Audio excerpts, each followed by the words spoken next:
sports. I mean, obviously, to be able to be a professional wrestler, you have to be athletic to do all those moves. Were you were you athletic? Were you into sports when you grew up? I played baseball as a young kid. I transitioned to football at about age 15. Okay. I played at a Division III school in college, and I was an offensive lineman, and you can see why I played only Division III. You've been to the mountaintop. Offensive linemen are a little bit different frame. A little bigger. I loved the game, but I also had great perspective of the type of athlete that needs to be a professional. So I had fun in college. I'm very thankful for my time and teammates, but it was a chapter that needed to be closed. Did you wrestle in high school? Never. Nope. I always grew up a fan of professional wrestling. Okay. And I think that helped because amateur and WWE or sports entertainment, two very different. Totally different. Yeah, and just because you're a good professional, it doesn't mean you're a good amateur. Just because you're a good amateur does not mean you're a good professional. Right. Well, we see Brock Lesnar. Yeah. He was in the WWE. We also saw him go to the UFC, and he tried, NFL football. Yes. Did you ever think about trying out for NFL football, or you just realized, like, you know what? So I think in Brock's case, Brock is one of the most gifted, hardest working, perseverant, stubborn sons of bitches I've ever met. But I honestly think physically he could do whatever he puts his mind to. Right. It's also because he's 6'4", 300 plus. Right. So it was a natural transition. He's also an NCAA national champion multiple times. Mm-hmm. He knew body awareness to put him in the trenches. Mm-hmm. That's a natural transition. Okay. I am 6 feet, 230 pounds. Right.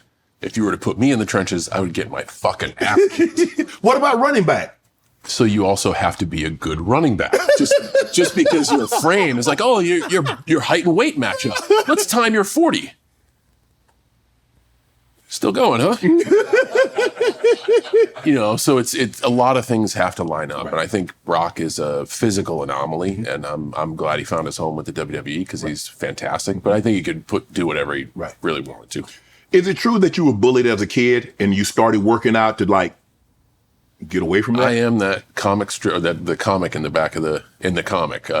Yes. So the skinny, scrawny kid. Yeah, who eventually found physical fitness as a way of getting people not to bother you. Mm-hmm. It wasn't get big so I could fight these people. It was get big so I could give the vibe of like, oh, I don't want to mess with that guy. Right. It's kind of my own alarm system. And it worked. But it also introduced me to sport.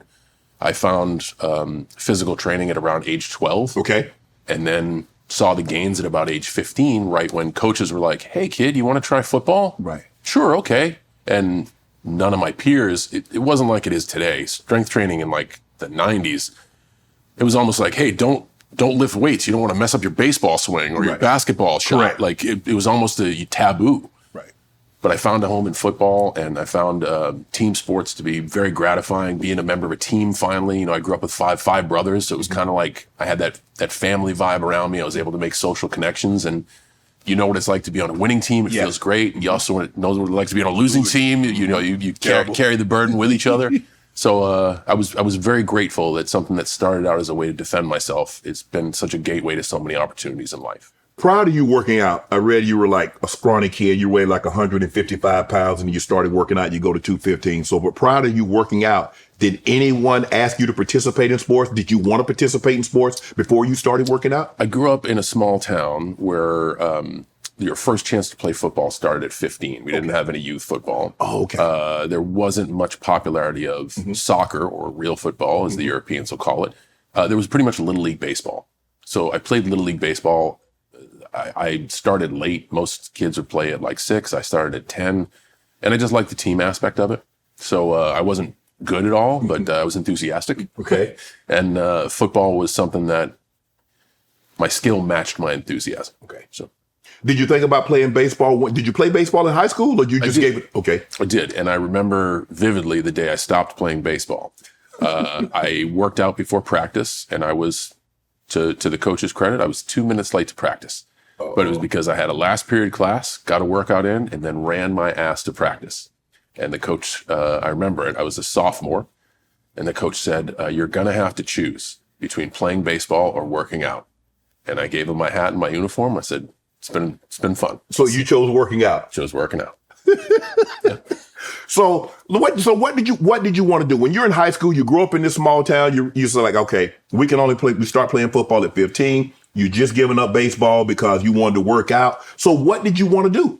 You know, I just wanted to do things I enjoyed. And I think the North Star of my life is like not having a plan. Okay. What do you enjoy doing in your time off? Nothing. I don't get much time off though. Okay. But I also bet that's by choice. Yeah. Because you like to keep yourself busy and hopefully it's the things you're passionate about. But a lot of times, John, the things that we like to do don't pay a whole lot of money. So neither did working out. And as a 15-year-old, I really wasn't trying to find an angle to make working out make money. Okay. I just knew I liked working out. You just enjoyed it. Yeah. Right. Yeah. But I did read you had some very odd jobs. Yeah. Growing up. You were like a limo driver. I was an assistant greenskeeper at a golf course. I was a counselor at a summer camp. I've been security for bars. I worked student security at Springfield College. I got to wear a neon jacket and have people ridicule me around campus and work in parking lots. I've done my fair share of odd jobs. When did you develop this knack to be so great at public speaking? I think, as with anything, you learn fluency through failure. And I think it was me always probably trying to stand out with my brothers and getting made fun a lot for it. And then trying to find my social circle in life as a young man and getting made fun of for it. Right. So I think it's the courage to be brash and be embarrassed. Right. So I read you come to LA, Venice Beach, and you wanted to be a bodybuilder, correct? Yes. So Arnold was, you probably saw, what was the movie? Pumping Iron. Of course. You saw that. He's like, you know what? I think I can do that. I think Arnold's about 6 foot tall, probably weigh the same. I get the pump.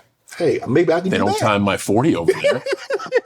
No, you don't have to run on stage with posing trunks. And I did some local shows in New England and placed quite well. Okay. And just like playing football at Springfield College, the first day I stepped on the field at Springfield, I knew like, oh, I will have a career here and that's where it will end. Okay.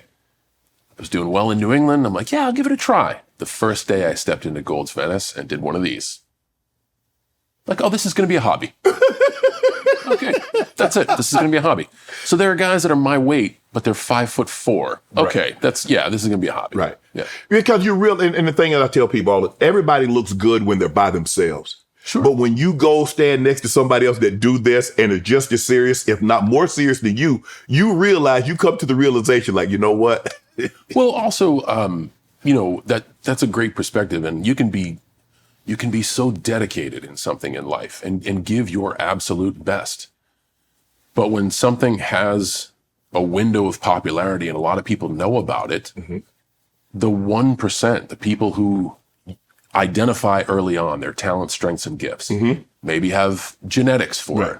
And then those talent, strengths, and gifts in their gene pool are nurtured in 10,000 hours of practice. Correct.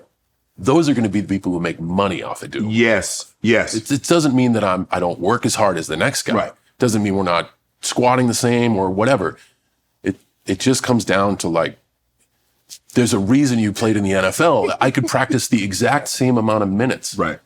I'm just not made for it. Right. You know what I'm saying? Right. So that's that when you take a hobby or a passion or a pastime and make it a vocation, there has to be a little bit of luck. There has to be a lot of hard work. Yes. There's a little bit of magic dust in there as well, you know?